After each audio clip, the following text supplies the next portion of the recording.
I really want to come here and have this chat with you. First and foremost, I want to know about what is it about Mexican food that is so appealing to you? And what's sort of the journey that you've been when it comes to Mexican food? The smells and the flavors and the textures are all just opening up some of the best memories of my life. I was quite a young woman heading to Mexico just with an idea that there would be a lot of color and excitement there, and it sort of smacked me in the face day one, and I fell in love with that place. And then from there I was really lucky with who would take me into their home or into their kitchen and let me learn from them. When they were opening these doors to you, who were you learning from? Were you learning from, the people in the kitchen or the grandma? I'd say a direct teacher in a sense would be a beautiful woman named Laurita, who's my dear old, one of my oldest friends' mother, Laurita. Yeah. I also did like a live-in cooking school in Tepoztlan. Yeah, okay. There was a woman named Anna who was teaching the school and hosting all the people. But these were generational recipes. From that experience and maybe my time with Laurita as well, just understanding how to treat chilies or respecting nixtamal and things, it gives me enough foundation to be able to put it together properly as well. There's always a female figure that is an inspiration, whether it's a mom or the grandmother. And there was a connection through the food as well. Absolutely. And that's how I remember my grandmother too.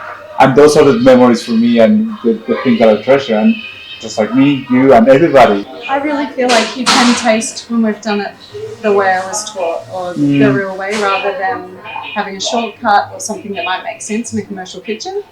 And that's, to my core, my intention with this place is to always go back to Mexico itself. You obviously have a warmth of knowledge when it comes to Mexican food, but in all of that, you will have some favorite dishes and favorite ingredients, right? What would be like the favorite things when it comes to Mexican food that you could not live without? Nixtamal.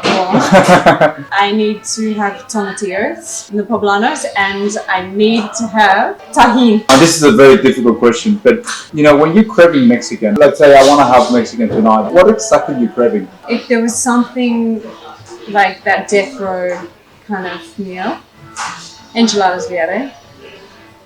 But also, one of my favorite things is a good legoyo. Oh, another question that I have is, because you do, through that kitchen, but also through your cooking classes. Oh yeah. You teach people how to make Mexican food and get excited about Mexican food. Yeah.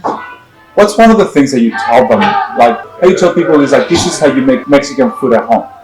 I'd stop and explain everything, every way to amplify it, like treat and bring the chilies back to life, and remove the heat, and, then how to infuse that through. I mean, we teach mole sometimes. Oh, wow. But people, they have that home experience and they meet people, and it always expands into this beautiful time spent together in the kitchen. Now, I'm going to ask you a very tricky question. Okay. What's your favorite taco? Rajas con crema. Wow. Very home style, right? Yeah.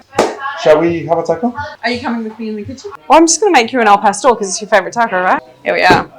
We'll start with these bad boys that you are familiar with on the clay comal. So this is our trompo. Our trompo. Look at that. So just fresh chopped onion. Oh, wow. I mean, like I said, the tajín, we're going to put it on everything. Salud. Salud. I think that char tastes like Mexico.